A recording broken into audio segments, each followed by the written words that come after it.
Welcome back, guys. In today's episode, I'm sharing 10 true disturbing stories about abandoned cabins in Appalachia. Each story reveals how the old woods and forgotten homes can blur the line between reality and something far darker. But before we begin, please consider subscribing, and don't forget to like and share it with your friends. Let me know where you're watching from. Thank you all. Now let's start. The only reason I was on that back road in the mountains was because I owed Lena a favor. Her cousin, a quiet girl named Callie, early 20s maybe, needed a ride into the hills to see some family. Lena couldn't take her, so she asked me, said it would be quick. Just a simple drop-off near a town called Harlan, then I could be on my way. I should have asked more questions. I was driving my uncle's old Jeep Cherokee, one of those boxy 90s models that looked like they were built to survive a mild war. The engine made a sound like it was chewing rocks. The AC hadn't worked since before smartphones existed. The temperature gauge did this little dance anytime I hit a hill, like it wanted to warn me but didn't want to be too loud about it. I figured if I kept it slow, stayed on the main roads and didn't piss it off, we'd make it just fine. Callie carried only a small duffel bag, no rolling luggage, no phone charger, not even a water bottle. She wasn't chatty, just nodded when I said hi and stared out the window, like she was already somewhere else.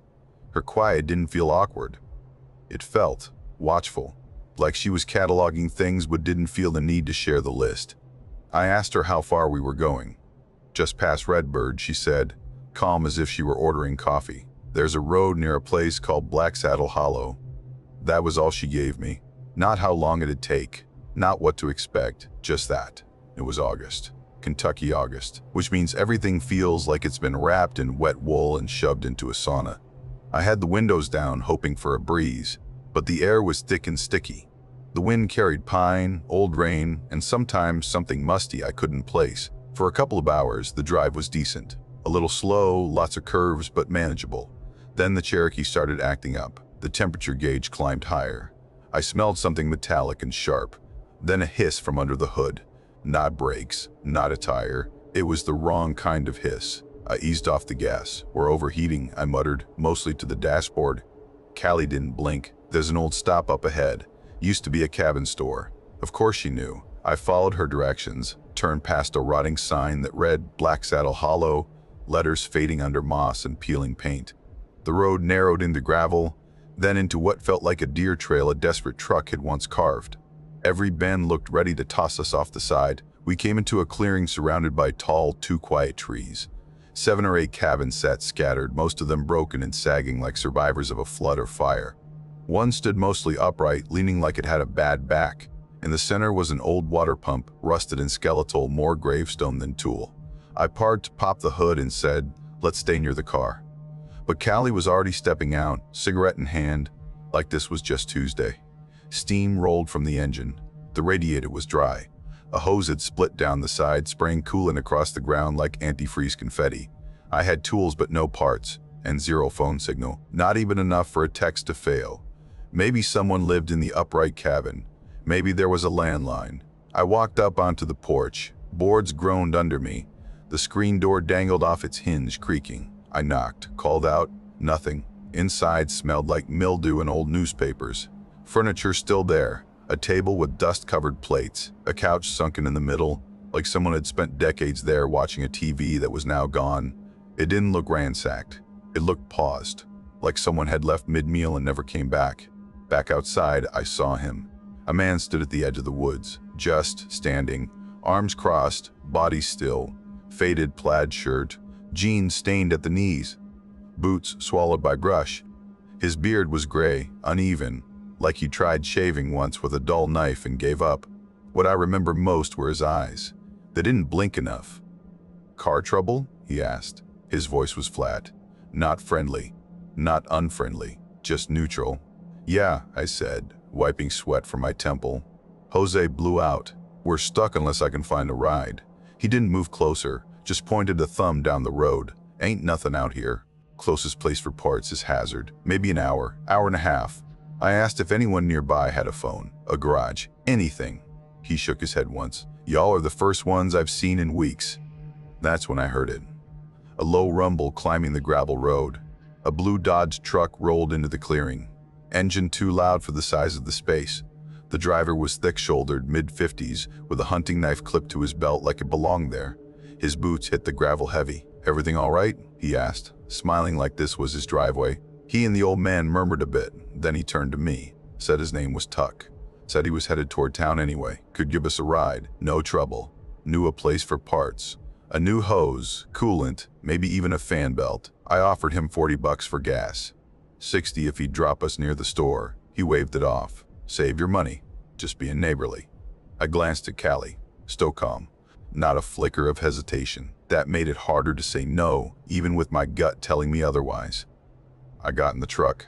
The cab smelled like cigarettes, gasoline, and something earthy old leather, maybe wet leaves. We drove almost an hour. Roads narrower, darker, more broken down with each mile. Tuck talked a lot. About hunting. About old cabins in the ridges. About things people used to see out there. He spoke like he wasn't joking, but didn't care if I believed him. That made it worse. We finally pulled up to a white house near a dry creek bed. Callie turned to me. "They'll want to thank you," she said, like it was already decided. Inside, her parents looked like people who still kept a landline and plastic runners on the carpet. They were kind, but guarded. Her dad handed me an envelope. "She was safe," he said. "That matters." Back in the truck, I opened it. Over $300 inside. I told Tuck. He laughed, but his face didn't match the sound. "Guess you made a good impression," he said. We stopped at a roadside store. I bought us both the biggest sodas they had. He picked grape. I handed it over, trying not to think about how far I still was from my Jeep. He raised the drink in a mock toast. "Let's get your parts." But instead of heading toward the highway, he veered onto a dirt road lined with black pine. Narrow, rough, too quiet. "Thought we were headed to Hazard?" I asked. "This cuts through," he said. "Quicker." We drove 10 minutes, no signs, no cars. Just the truck, the trees, and the spaces between them. Then, real casual, he asked, "How much exactly did they give you?" I tried to play it light. More than I expected. Guess they were thankful. That's when he slammed the brakes. His arm whipped around my neck, tight, fast, a blunt choke that cut off everything. "Give me the damn money," he barked. "I'll kill you right here." I didn't think. I grabbed the soda I'd bought him, jammed it into his face. The lid popped. Ice and great fizz exploded. He sputtered, loosened his grip just enough. I twisted the handle, fell out of the truck. I hit the dirt hard, rolled, got up and ran. Branches tore my shirt, slapped my face. I tripped, but didn't stop. Not until I crashed through a fence into someone's backyard. A man with a garden hose stared at me like I was a ghost. "Water," I gasped. "Please." Someone tried to kill me. He vanished into the garage, came back with a bottle. I drained it, told him everything. He pointed to a rotary phone on the wall. I called Callie's family, told them what happened. They said she was fine, said they were already coming to get me. When they arrived, I asked to stop at a parts store. Bought a hose, clamps, coolant, everything. They dropped me at a bus terminal a few towns over. I rode south on a Greyhound, got off near Barberville. Still a long hike, but closer. I walked for hours, found a diner by a truck stop, sat down, ordered the cheapest sandwich on the menu. A man at the counter, heavy like braces, leaned toward me. "You look like hell," he said. I told him the whole story. He didn't blink, just nodded. "I'm heading that way," he said. "I can take you." Not in any rush. His name was Benny. Said he was a Marine once. Said his knees were junk now, but his truck still ran. He dropped me off near the cabins. I got to work. I turned the Jeep around, hit the gravel, and didn't stop until the pavement came into view.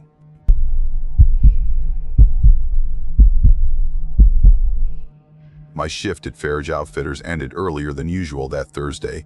That almost never happened. I remember checking the clock twice just to make sure it wasn't broken. There was still daylight left, so instead of looping along the main road like usual, I cut through the woods. There's a shortcut most locals know about. It starts right behind the old trail sign near the back lot. It isn't marked on any maps, and it wouldn't pass any safety inspection, but it cuts almost an hour off the walk home. I've taken it more times than I can count. The path is narrow, worn into the ground like a deer trail, winding past creeks and old birch stumps. A few branches hang low enough to swipe your head if you're not paying attention, but that night, I wasn't worried about any of that. I'd walked it in worse light. People in town like to talk, especially the ones who've been around forever. They'll tell you about strange things that happen in those woods, disappearances mostly, Families up in the hills who supposedly just stopped existing one day. Cabins left behind, dinner still on the tables, beds unmade as if someone had stepped out to grab something and never came back. I never thought much of those stories, just campfire talk. But things started off normal. I had my earbuds in, volume low, one in and one out. I could hear my footsteps and the rustle of my jacket. The trail was quiet, just like always. About 20 minutes in, I noticed something odd. Off to the right, just barely visible between two tall spruces, was a cabin. I'd seen collapsed sheds and old hunting blinds back here before, but this was different. This one had structure. 4 solid walls, a roof that was only slightly bowed but still intact. There was a porch, and tucked neatly in the corner of that porch was a rocking chair. I stopped walking and stared. It wasn't creepy exactly, just off. There was no overgrowth, no debris piled on the steps. The boards didn't look gray from rain or rot. They were clean, swept even. But there were no signs of life. No boots by the door, no gear hanging from the railing, no smoke curling from the chimney. Just a pristine little house hidden deep in the woods, looking like it had no business being there. I figured maybe someone had cleaned it up. Maybe a hunter had been restoring it, or a squatter was staying there. It happens sometimes. So I kept walking.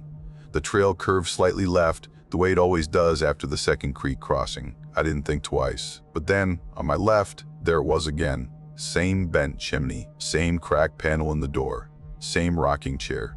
Exactly the same. I stopped cold. It didn't make sense. I'd been moving forward. The trail doesn't loop, and I hadn't doubled back. I was sure of it. My legs moved on their own, faster this time. I told myself I was imagining things. Maybe there were 2 cabins out here, built the same way. Maybe I hadn't noticed it before from that angle. I even turned my music up a notch to drown out my nerves. But 10 minutes later, it was there again. This time, straight ahead. Sitting directly in the middle of the path, like the woods had shifted around it. And something had changed. The rocking chair wasn't in the same spot.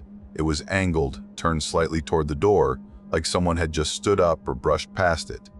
That's when I felt it. Not fear exactly, more like pressure, like something heavy was pressing just behind my ribs. I reached for my phone, pure instinct, no signal, not even a flicker. I turned around, planning to retrace my steps, but the path behind me looked wrong, not just the angle, the whole layout. The trail didn't twist like that, and tucked in that twist, right where I just walked, was the cabin. Again, I wasn't walking in circles. I was walking through something that wasn't staying put. I stared too long. Then I turned and walked, fast. I wasn't trying to figure it out anymore. I just wanted out. My boots hit the ground harder than they needed to. I didn't care. But no matter how far I went, the trail wouldn't stretch. Everything felt too close. The trees leaned in slightly, like they were watching. And then I looked up. The cabin was there, ahead again. But this time, it was different. It was on the path, dead center, not beside it, not near it, sitting directly on it. The trail led straight to the porch, and the door was open, wide open. Inside wasn't shadowy or dim, it was black. Solid black. Like staring into something with no depth, the kind of dark that makes your brain stumble because it doesn't know what it's looking at. I spun around to run, but there was no trail, just trees. Silent, identical, thick in every direction, like they had erased the path. My mouth went dry. Then something creaked. One sound, a floorboard shifting. I looked back. The rocking chair tilted slightly, then settled. Nothing had touched it. I didn't want to move forward, but I realized I already had. Somehow, without meaning to, I'd stepped off the trail. The dirt wasn't the same anymore. It was soft, pale, powdery. I crouched for a closer look. Dust, gray, fine, dry dust. I wasn't on the trail. I was standing in a yard. My heart hammered against my ribs so hard my vision pulsed. I backed away step by step until I hit something solid. A tree. And just like that, the woods shifted. The cabin vanished. The trail returned. Clean and simple, like nothing had happened. I didn't question it. I just ran. Branches clawed at me, slapped my shoulders, tore at my sleeves. I nearly rolled my ankle twice. My lungs felt like they were being squeezed. Everything about the woods felt wrong. The path stretched strangely. Turns I didn't remember. Gaps that didn't line up with how it should have looked. But finally, I saw it. A strip of gravel. The road. I burst through the trees, stumbled into the ditch, scrambled up, and collapsed on the pavement. Asphalt never looked so good. I sat there for what felt like hours, hunched over, gasping, fingers pressed to my knees. My arms shook so badly I couldn't even pull my phone out of my pocket.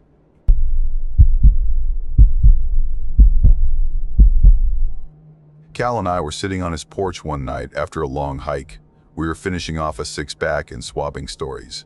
He was one of those guys who always had some half-true tale up his sleeve. Mostly harmless, mostly exaggerated. But this one felt different from the start. He told me about some cabins deep in the Jalen Ridge area. That's out past Lake Redfield, stretching into the kind of thick, unmarked forest people either avoid or take very seriously when they go in. He said the cabins were left over from old logging operations, early 1900s, maybe even earlier. No official trail leads to them, no signs, no Parks Department oversight, just word-of-mouth directions among hunters and a few loner types who like going off-grid. They're still standing, he said, cracking another beer. But they don't feel empty. That line landed hard. He didn't say it to spook me. He just said it. Flat, like a warning he had meant to give. It sat with me for weeks. I couldn't shake it. I found myself pulling up old forestry maps, cross-referencing topography, scrolling through forums and message boards. Anything that mentioned forgotten structures out in the ridges. Barely anything came up, just whispers and a couple grainy photos. But that somehow made it worse. The less I found, the more I believed it. So one Wednesday, I packed a weekend bag. I printed a map with a rough set of directions Cal had drawn and headed out. I left my car in a gravel pull-off a few miles past the last marked trailhead. No one else was around. No cars, no hikers, just birdsong and the occasional breeze pushing through the canopy above. The start of the hike felt normal, a tangle of deer trails and dry stream beds. My phone lost reception about 45 minutes in. That was expected. I had my compass, my printed map, extra batteries, all the usual gear. But the deeper I went, the stranger the woods started to feel. Not ominous exactly, just blank. No clearings, no sound of running water, no birds once I got far enough in. The ground sloped unpredictably, ridgelines folding in on themselves like overlapping waves. The brush grew thick in spots, forcing me to detour or crawl. After a couple hours, just when I started to wonder if I'd misread Cal's directions, or if the whole thing was just a weird joke, I saw the first cabin. It leaned hard into a slope, as if the hillside had tried to swallow it over the years. One wall had collapsed entirely. There was no door, just a lopsided frame. The roof was torn open in the back, exposing thick wooden beams that reminded me of ribs, cracked and splayed. Inside, it was what you'd expect. Scraps of furniture barely recognizable, a rusted bed frame twisted with age, tree roots snaking up through the floorboards like veins. I took a photo out of habit.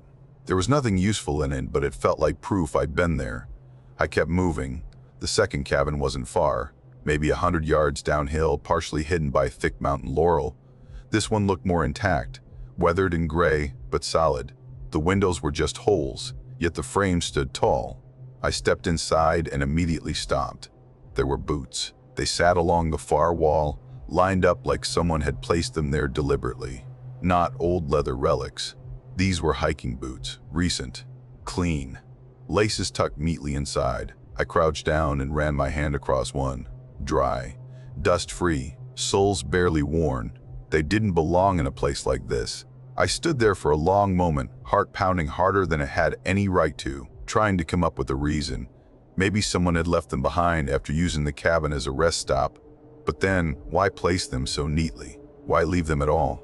The whole scene felt staged. Not for me necessarily, just arranged, intentionally.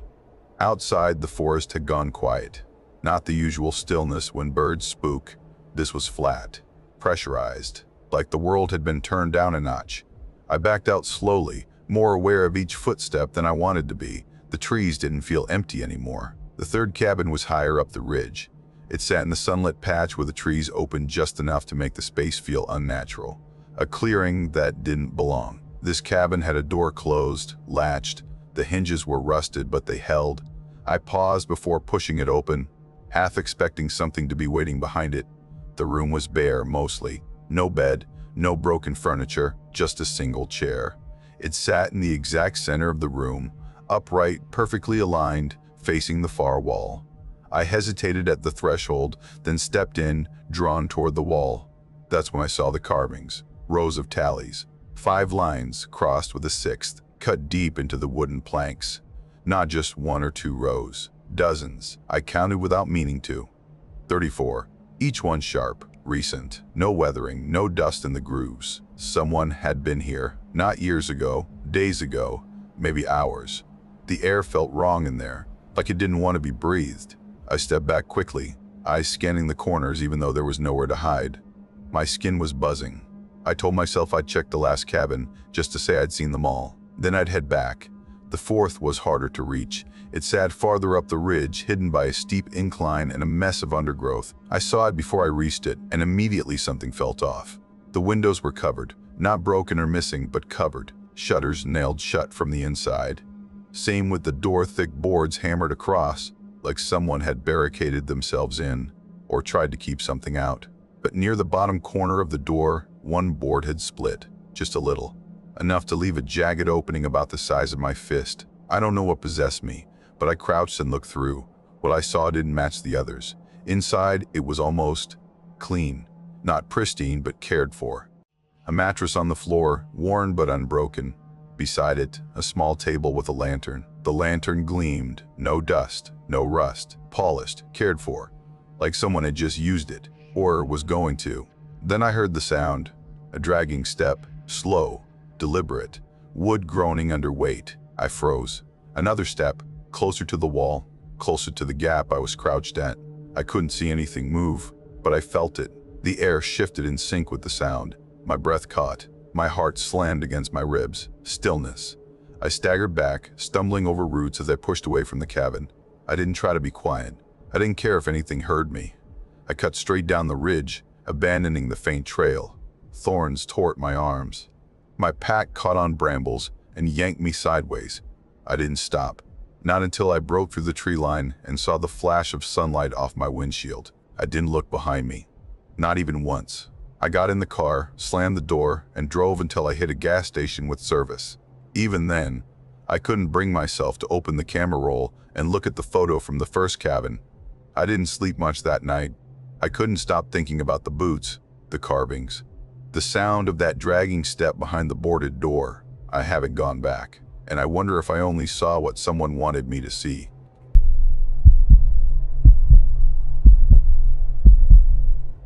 My Uncle Jameson handed me a couple $100 to head up into the Black Ridge Mountains and check on a handful of old cabins he owned, cabins he hadn't touched in years.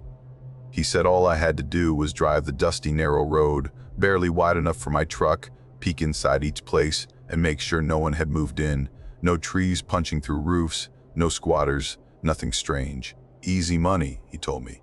He made it sound like filling out a form. That's what made me agree. I needed the cash, and honestly, it sounded better than sitting in my little apartment all weekend.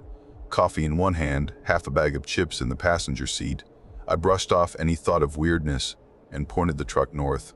The first cabin leaned at a crazy angle, like it was in an argument with gravity and losing. Half the porch had crumbled into weeds, making it feel less like a home and more like a collapsing memory. The door opened with a groan. Inside, broken chairs, raccoon droppings, damp patches creeping across the floor, and a stale tang of molds I couldn't name. I snapped a few photos for Jameson and moved on. Nothing worth more than a grimace. The second place was almost the same, just with its own brand of ruin. A cast iron stove sat busted, like it had been kicked by a tornado. The floorboards flexed like they dropped me straight into the earth if I stood still too long. I sidestepped a rotten plank, made mental notes, roof sagging, floor integrity questionable, not inhabitable. My back tensed. Already I was thinking about how good it'd feel to take my boots off back home. By then my thoughts had drifted, dinner plans. Maybe that new sci-fi show, maybe calling my little sister. I don't even know why I kept going, but I did. The third cabin appeared through the trees like it was waiting. It felt different. The porch steps looked solid. The windows, old but unbroken, and the door was shut. Not hanging off, not gaping open, shut, like someone had closed it carefully.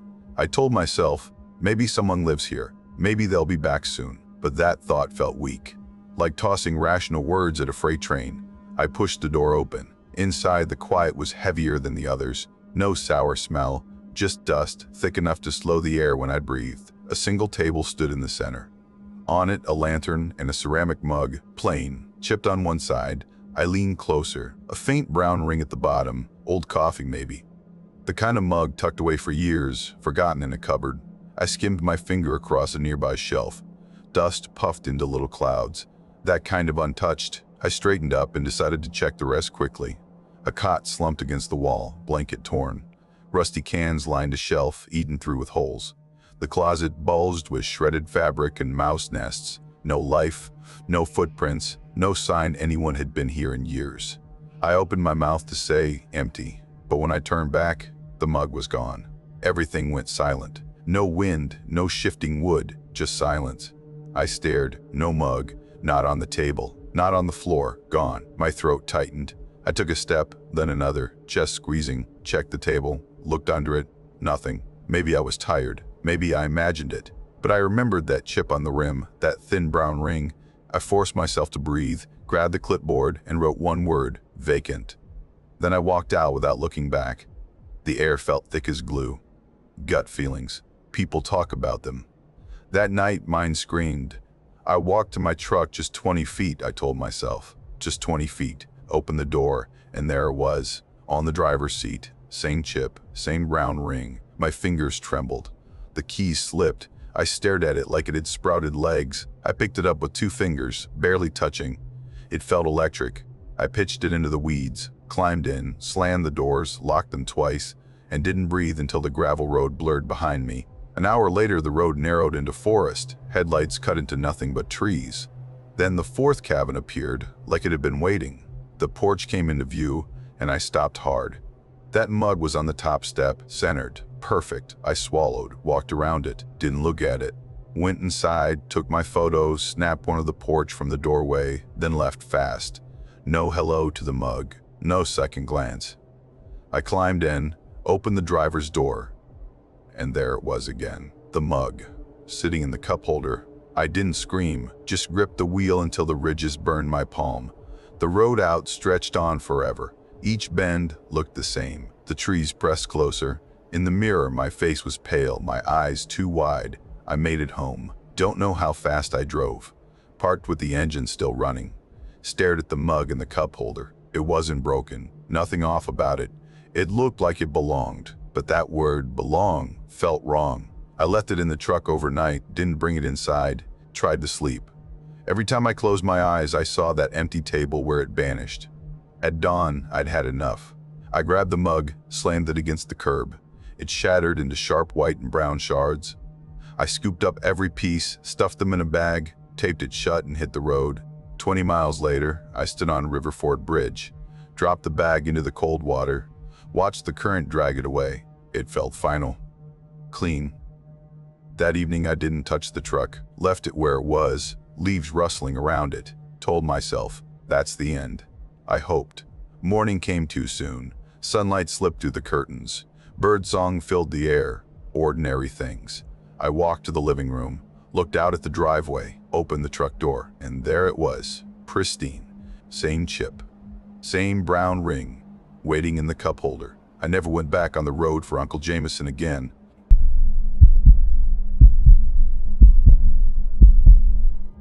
It started with an offhand conversation I had with a friend over a few beers one night. Jared's the kind of guy who's full of weird local knowledge, like the history of dead mining towns or places where old rail lines got swallowed up by the woods. That night, he told me about some cabins, real old ones, hidden deep off a lesser-known trail in a stretch of the Appalachians not far from where we both grew up. He didn't make it sound dramatic or spooky. He just said there were places where families used to live, and one by one they either moved out or, in a few cases, stopped showing up in town. Never anything official, just faded out. I asked if people still went out there. He shrugged. Locals know about them, he said, but you won't find them on any map. You really gotta know where to look. It sounded like the kind of story people tell to sound interesting, half truth, half exaggeration, but something about it stuck in my head.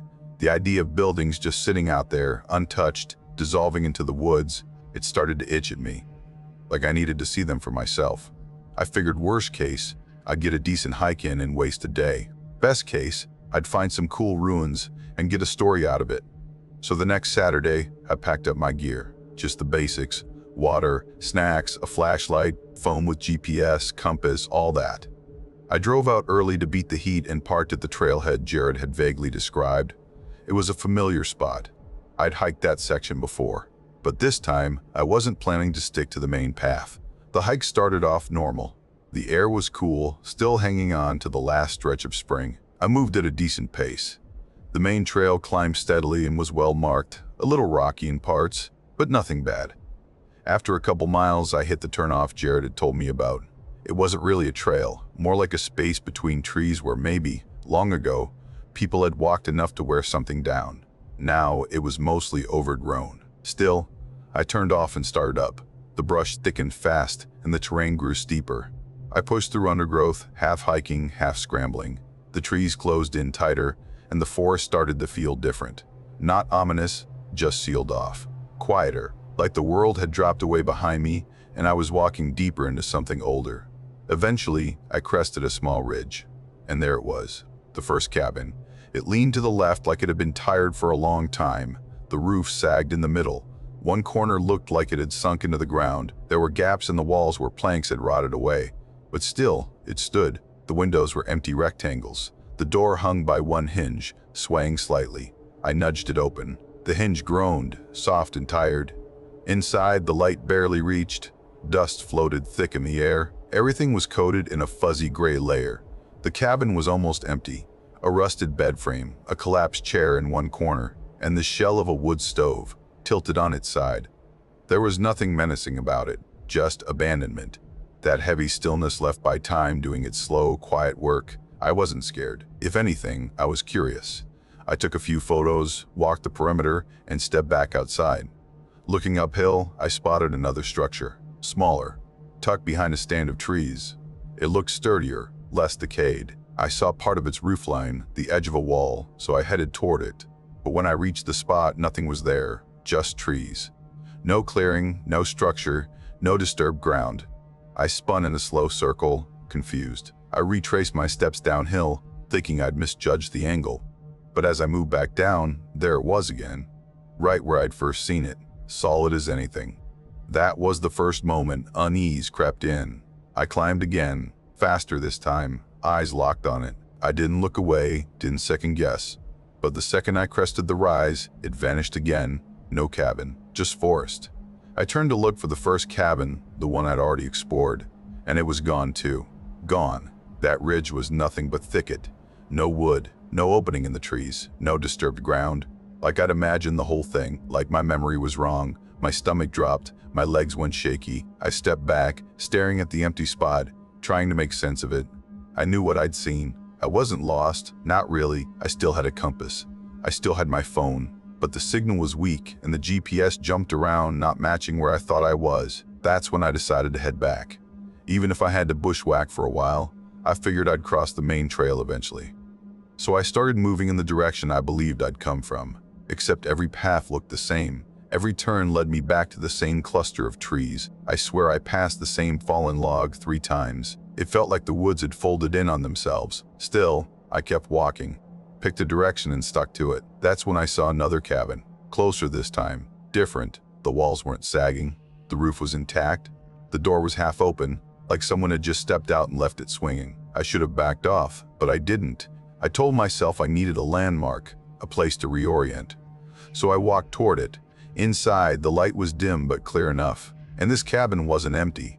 A wooden table sat in the center of the room. 4 plates, 4 cups, a full set of silverware, all neatly arranged, like dinner was about to be served. Dust lay over everything, but the placement was too clean, too deliberate. The chairs were pulled back slightly, just a few inches, like people had been sitting there and all stood up at once. The hair on my arms lifted. I stepped back slowly, eyes fixed on the table. Then I turned to leave. But the door I'd come through wasn't there. In its place was a seamless wooden wall. No cracks, no hinges, nothing. My chest locked. I pressed my palms against the wall, searching for a seam, a handle, anything. The room was small. There weren't many places to hide a door. Then I saw the window narrow, rectangular, set high in the far wall. I forced it open. The wood resisted, swollen and dry. The latch tore my wrist as I shoved it wide. I grabbed the frame, hauled myself up, and squeezed through, scraping my back and arms. I hit the ground hard, rolled, caught my breath, looked back. No cabin, just weeds. Tall, undisturbed, swaying like nothing had ever stood there. I didn't stop to think. My legs just moved. I ran. Branches whipped my face and arms. My lungs burned. I wasn't even aiming for the trail anymore. I just wanted out. And then, through the blur of trees, I saw it. The glint of my windshield. That reflection of sun on glass never looked so good in my life. I didn't slow down until I was leaning against the hood of my car.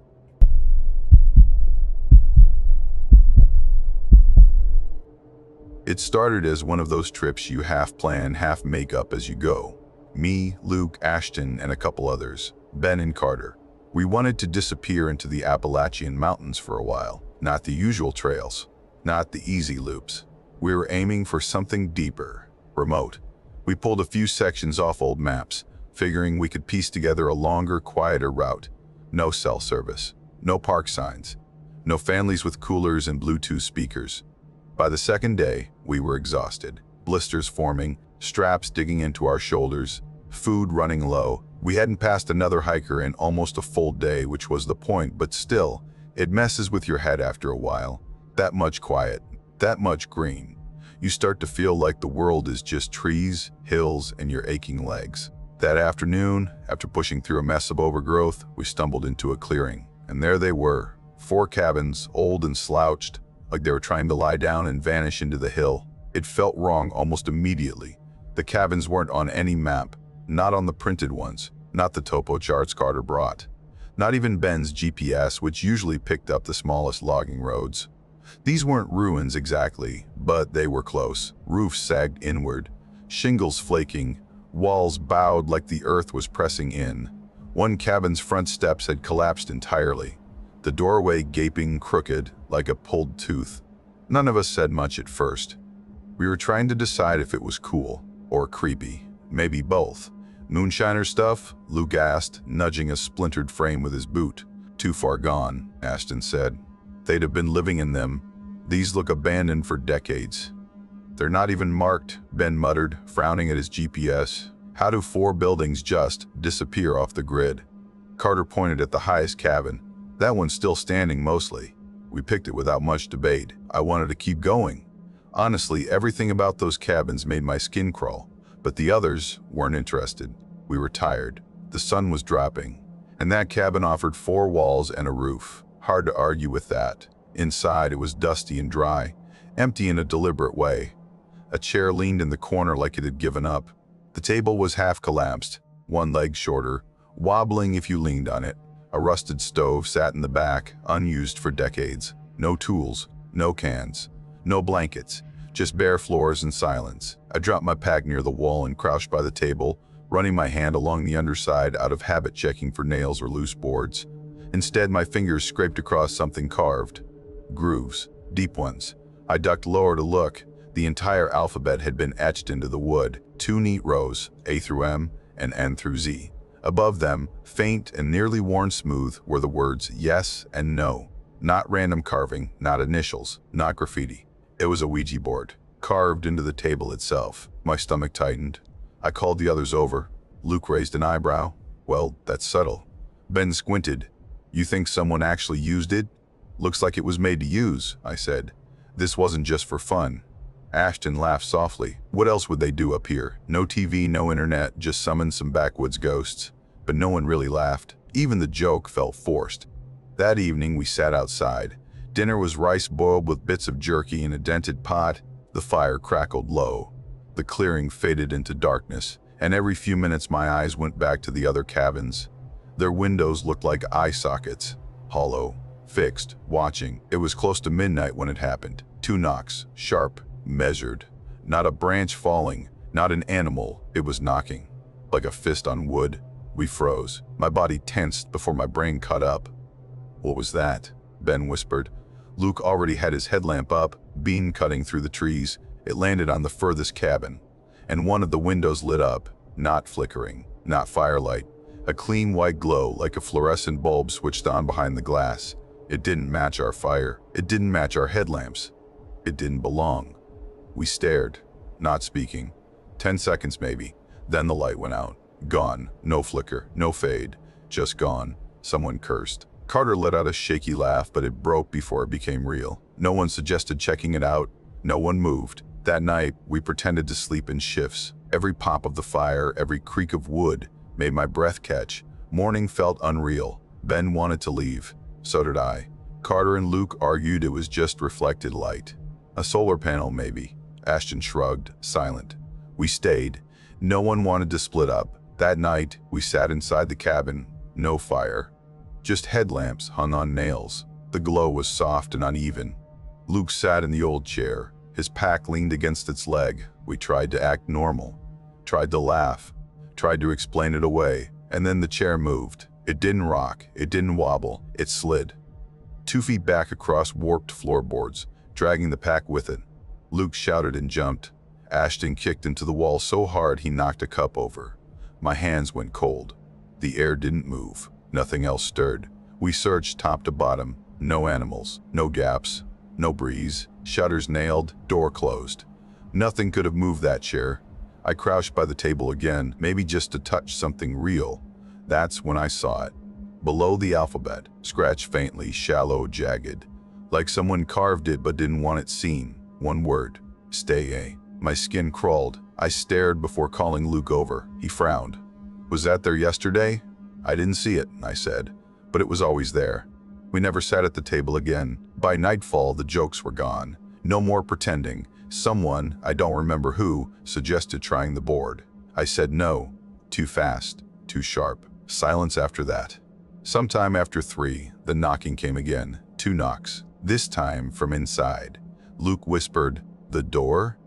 I shook my head. No. Back room. The back room was barely big enough to stand in. No window. No exit.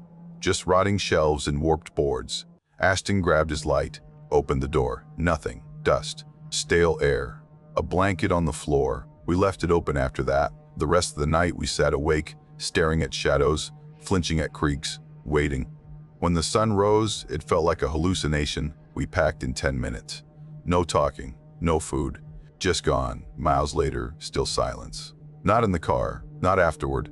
But we all remember. I've hiked plenty since then, but I've never gone back to that ridge.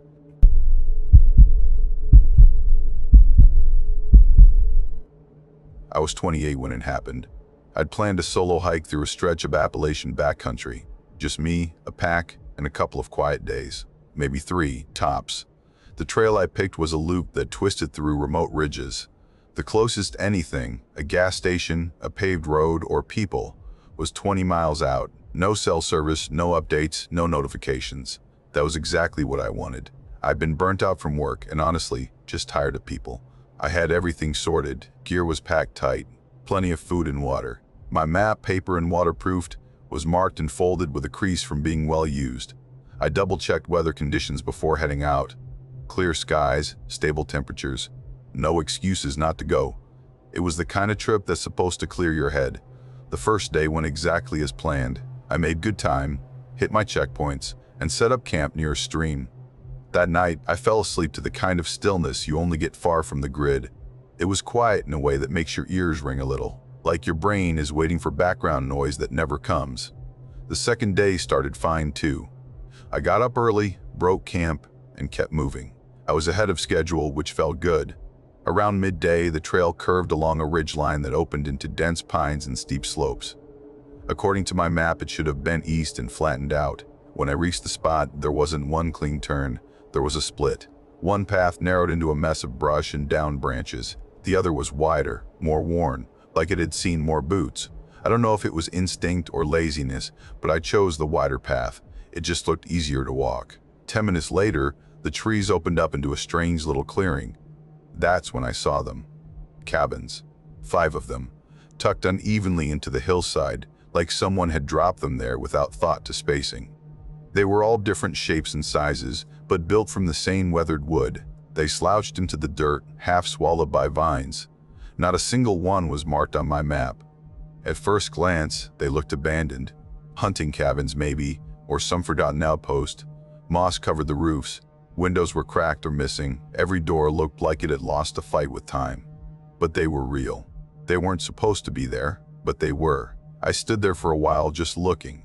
I wasn't even spooked at first, just curious. Places like that pop up sometimes, odd leftovers from older times. So I walked closer. The first cabin had no door, just a frame where hinges used to be. The floor inside sagged in the center, caving slowly over the years. In the back corner sat a rusted cot, mattress torn open. Yellow stuffing spilled out, like someone had ripped at it with both hands. Above the cot, carved into the wood, were straight lines, 5, then a diagonal slash through them, dozens of rows, climbing up the wall, higher than I could reach. I didn't count them. I didn't want to. The second cabin made me pause the second I saw it. Everything was boarded up, windows, door, the entire front sealed with planks. But the nails weren't on the outside. They were driven from the inside. That made no sense. I circled it once, then twice. No gaps. No tools left behind. No chimney, no firewood, no footprints. Except there were footprints. At the far corner, under a boarded window, the dirt was soft. Boot prints pressed deep, bigger than mine, heavier. They led to the door and stopped. No exit trail, no turnaround. Just gone. That's when unease started to settle in. I told myself someone had come through weeks ago, maybe months. Could have been a hunter, a squatter, or just another hiker. Still, I figured it was time to move on. I pulled out my map, checked direction, and angled north. The trail seemed to pick up where it should, so I followed it. I walked 10 minutes before things felt wrong again. The trail curved left, sharp and steep. It shouldn't have. According to my map, it should have gone straight for another half mile. I adjusted, veered right to correct course, climbed a slope, pushed through brush and stepped into the clearing again. The cabins were there. All 5, exactly the same. Same sagging roofs, same tall grass, same broken frames. But I hadn't turned around. I knew my orientation. I knew how to read terrain. I don't get turned around like that. This time, something else caught my eye. Farther back, hidden by undergrowth, was a 6th cabin. Smaller, like a shed, almost swallowed by greenery. The door clung to one hinge. From where I stood, I could see inside. There was a pile of clothes, neatly folded. Hiking pants, a jacket, socks, and boots that looked brand new. Still stiff, barely worn. On top sat a folded map, identical to mine. I stepped closer carefully, quietly, and picked it up. Same route, same markings. But this one had the cabins circled in thick red ink, over and over. Not printed, not neat. The circles looked drawn from memory, rushed, desperate. I put the map back where I found it. Then I backed away. And then I saw it. Movement. Behind the slats of the boarded cabin, the one with the sealed door, something passed across the window. Slow, deliberate. Not an animal, not someone pacing nervously. It glided from one boarded window to the next. I held my breath. My chest felt tight, like I'd forgotten how to breathe. I didn't run right away. For a second, I stood frozen. My body hadn't caught up with my brain. And then I moved. Fast. I didn't take the trail. I went downhill through brambles and brush. I didn't care if I fell or cut up my legs. I just wanted distance between me and those cabins. Branches snapped behind me. Could have been anything. Winds, squirrels, my own echo. But every crack made me move faster. I didn't look back. I didn't want to see. Eventually, the forest opened and my boots hit gravel. Some kind of service road, not on the map. I didn't stop. I walked until the sun dipped and the air turned cold. I walked until headlights appeared. A delivery truck slowed. I must have looked like hell because the driver didn't even ask questions. He just opened the door and let me in. I didn't say much. Didn't explain. I kept my map folded tight in my lap and stared out the window as we rolled past miles of trees. And I never went back.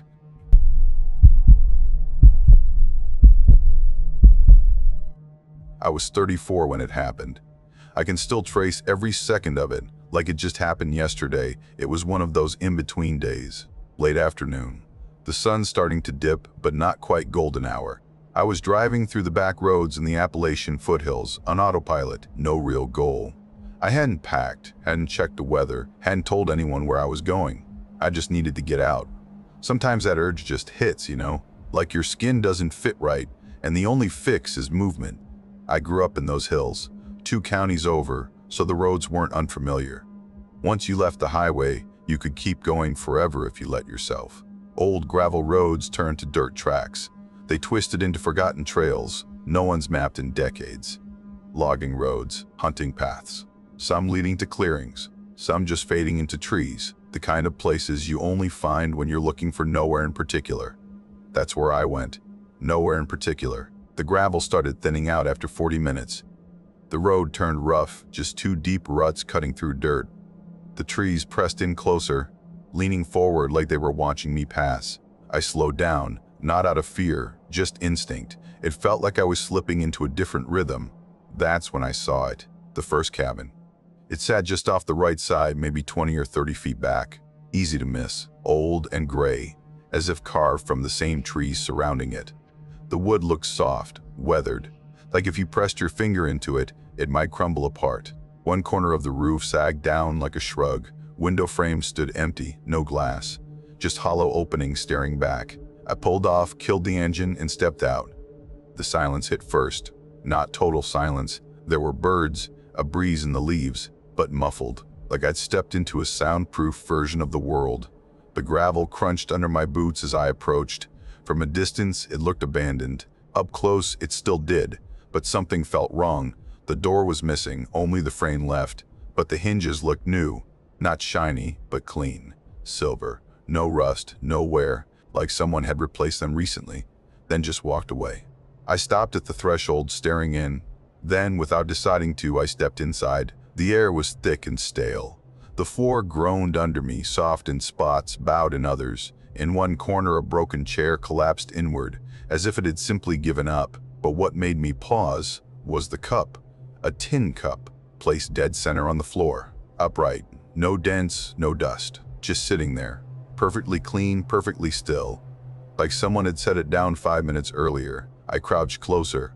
It wasn't remarkable in itself, just plain metal. But in that space, ruined and abandoned, it didn't make sense. I stood, arms crossed, telling myself a hunter left it, or someone passing through. Plenty of explanations. None felt right. I stepped back outside, brushing my hands on my jeans. That's when I noticed the second cabin, farther down, maybe 30 yards past the dip in the tree line. At first I thought I'd circle back, that I was seeing the same cabin again, but no, too far away. The terrain didn't match. This was another structure, and it looked exactly the same gray boards, same sagging roof, same empty doorway, same impossibly clean hinges. My chest tightened as I stepped inside. I didn't want to, but I couldn't not. The inside was a duplicate. Same collapsed chair, same bowed floor, and in the center, the same tin cup. By now, my skin was buzzing. I looked around, half expecting someone to jump out. Some prank, some strange art installation, something designed to throw people off. Up the hill, through brambles, I spotted another shape, another roof. I climbed. Branches scraped my arms. Thorns snagged my jeans. It wasn't steep, but it felt like the forest didn't want me there. And at the top, cabin number 3. Identical. Not similar. Not similar. Identical. The same mold pressed into the hill 3 times. Inside, the same broken chair, the same warped floor, the same tin cup. I backed out slowly, breath shallow. This wasn't random. This wasn't coincidence. I turned, trying to retrace my path, but everything looked wrong. The slope, the trees, even the sunlight. And down where I thought the road had been, I saw yet another cabin. That's when panic hit. I bolted downhill, nearly falling. I shouted, raw sound tearing from my throat. I don't know what I expected. A reply maybe, something human, anything to prove I wasn't alone. But the forest swallowed it. I reached the next cabin, 4, 5, I didn't know anymore, and stepped in, desperate for anything different. But it was the same. The same chair, the same floor, the same tin cup. I spun around and froze. Dozens, cabins scattered among the trees, their outlines flickering into view when I moved. Dozens of them. Perfect copies, scattered like seeds. I couldn't breathe. I couldn't remember which way I'd come. The forest felt bent, folded in on itself until directions meant nothing. I pressed my hand to a tree, grounding myself.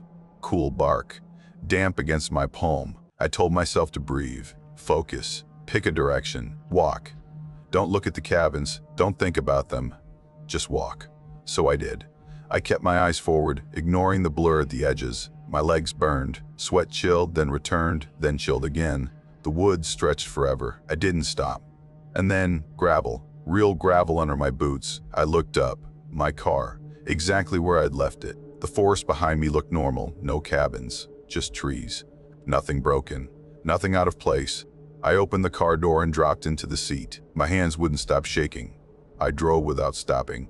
Didn't care about my phone. Didn't check the signal. Just drove until pavement returned. Until I saw houses, power lines, other people.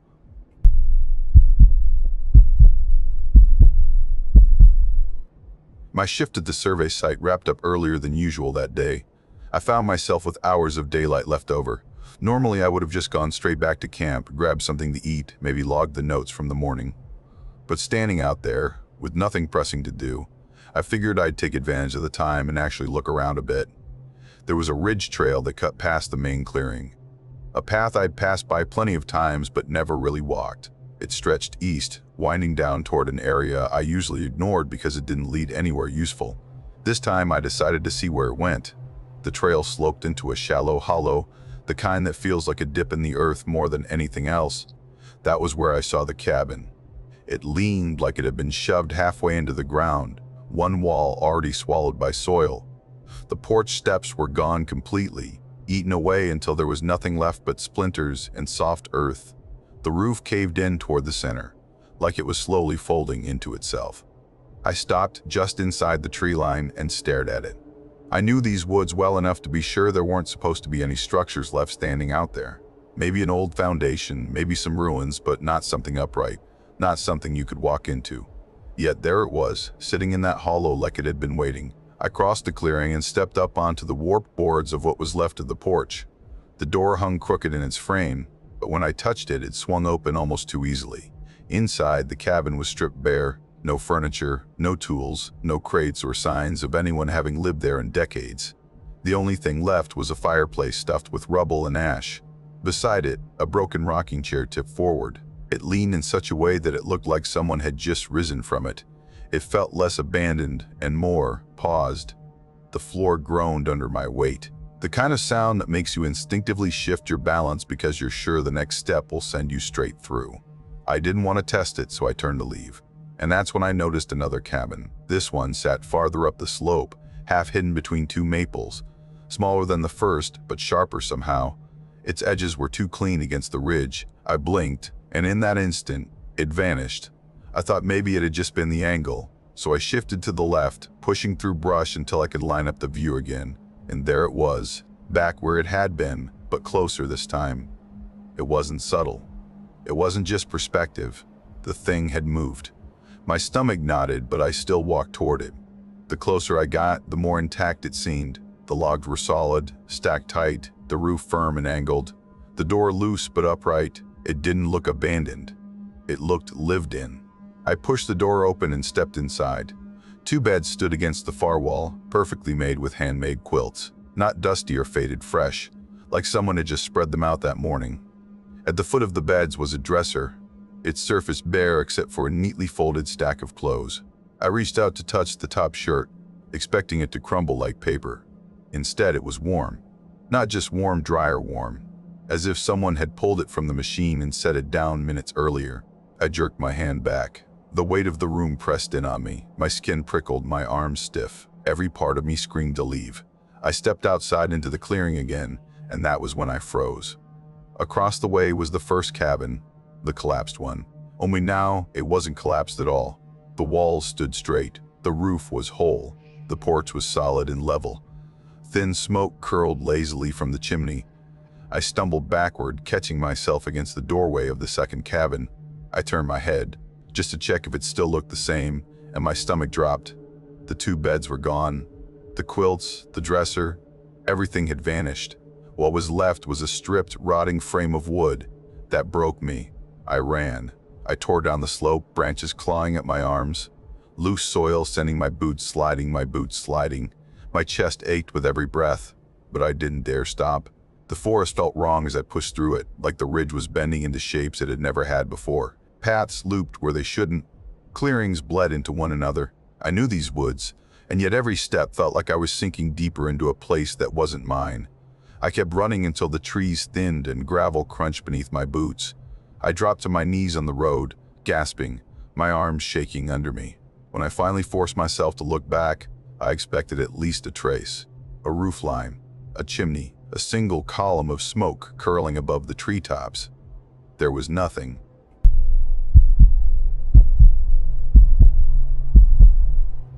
Mirella was 19 when it happened.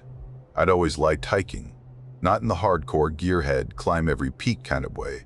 More like wandering into the woods with some granola in my bag and no real plan. Just walking to walk.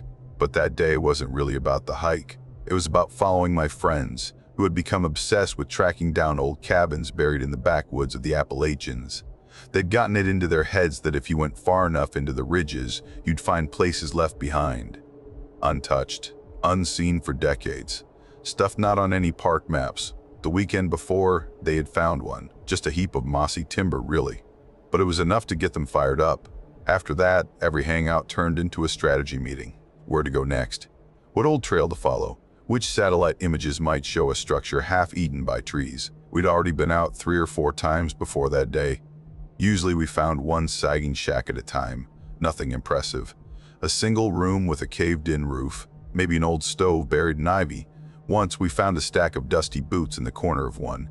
It felt eerie for a minute, until we realized they were all left-footed. Some kind of prank maybe. But this trip, we went further, a lot further. We parked on a gravel shoulder off an old forestry road, barely wide enough for the car. The GPS gave up about 20 minutes in. We had some printed maps, compass apps, and a vague direction pulled from a forgotten hiker's forum post. The guy who posted it mentioned a triad of cabins set like broken teeth deep in the ridge, east-facing, downhill from the fire tower ruins. That was all we had to go on. So we climbed. It was steep, tangled, and felt like no one had cleared the trail in decades. A couple times, we had to use our hands to scramble up loose soil and tree roots. Everyone was breathing hard, but no one wanted to be the first to say, "Let's turn back." We were stubborn like that. Eventually the path flattened out, and that's when we saw them. 3 cabins, lined up almost shoulder to shoulder, like they were bracing against each other. At first, we just stood there, quiet. We'd expected another ruin, half a structure, but these were different. They were still standing, warped and broken in places, yes, but upright. From where we stood, they looked like they were built as a set. Same size, same materials, same sloped roofs. But then you noticed the strange angles. One leaned slightly forward, bowing toward the ground. The second was listing left, like a drunk. The third stood straight but narrow, as if someone had pinched it in. The closer we got, the more the differences stood out. The porch railings were uneven links. The windows should have lined up, but didn't. One had a boarded-over front door, the nails bent, as if someone had tried to force it open and given up. My friends ran ahead, tripping over themselves in excitement. They always treated this like a scavenger hunt. I lagged behind. I don't know why. Maybe it was the way the air felt cooler between the trees. Maybe it was the smell sour and faint, like wet cloth sealed too long in a trunk. The first cabin was barely holding together. Floor half rotted, gaps in the roof, walls stripped of anything useful. A rusted spring frame sat in the corner, maybe once a cot. Nails stuck out everywhere. There was one chair, missing 2 legs, leaning like it knew it wasn't welcome. No one said much. We didn't stay long. The second cabin felt different the moment we stepped inside. The air was warmer and stale. The stove in the corner had been shoved over hard, its metal belly twisted sideways like someone had slammed it in anger. And the walls were covered in names, etched deep into the wood, layer over layer. Old ones faded almost invisible. Newer ones, sharp and fresh. Lena showed up the most, dozens of times. Some names were crossed out, some were just initials. A few had dates, most didn't. One name, Jasper, was carved in perfect block letters over the doorway. Nobody said anything about it. The third cabin is where things went wrong. As soon as I stepped inside, I felt a snap of tension in my chest. Like the moment before a storm hits, when everything goes still. It had the same layout, same stove, same space. The stove was toppled too in the same direction, at the same angle. But the names on the walls were different. Where the second cabin had Lena, this one had Aaron. No overlap, different handwriting, different pressure. It was like someone tried to replicate the cabin exactly, but swapped out the names. As if identities had to be changed, while everything else remained the same. That detail shouldn't have gotten to me as much as it did, but it felt deliberate. too deliberate. I pointed it out, tried to joke about it, lighten the mood. My friends didn't care. They were already laughing, spinning stories about cults or paranoid woods families. One of them suggested a school group had done it, a field trip with knives. I wasn't laughing. I was looking at the dirt floor, no boards, just packed, dry earth. Easy to leave a mark in. I counted our footprints. 3 of us had gone in. There were 4 sets. I stared at them, waiting for someone else to notice. No one did. The extra prints were bare feet, wide, long. The toes spread too far apart. Not deformed exactly, but wrong, like they hadn't worn shoes in years. I pointed and muttered, "That's not ours." One friend glanced down, shrugged. "Maybe we tracked something from outside," he said. But there was no mud, just dust. And those prints, pressed deep, like someone had stood there leaning forward. I wanted to leave. They wanted to compare carvings again. They ran back to the second cabin, still joking. I stayed, then I heard it, floorboards shifting, slow, deliberate steps. From the first cabin, I waited for one of them to answer back. "Nothing," I called out. Once, then again, louder. Still nothing. Just the creak of wood under weight, not hurried, just movement.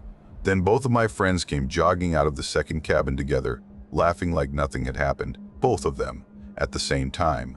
No one had gone anywhere else. I didn't ask questions. I didn't try to explain. Returned toward the trees, back to the trail. No one said, "Let's go." We just did. It felt harder to move quickly. The trees seemed closer. The path wasn't as clear. Maybe it was nerves, maybe not.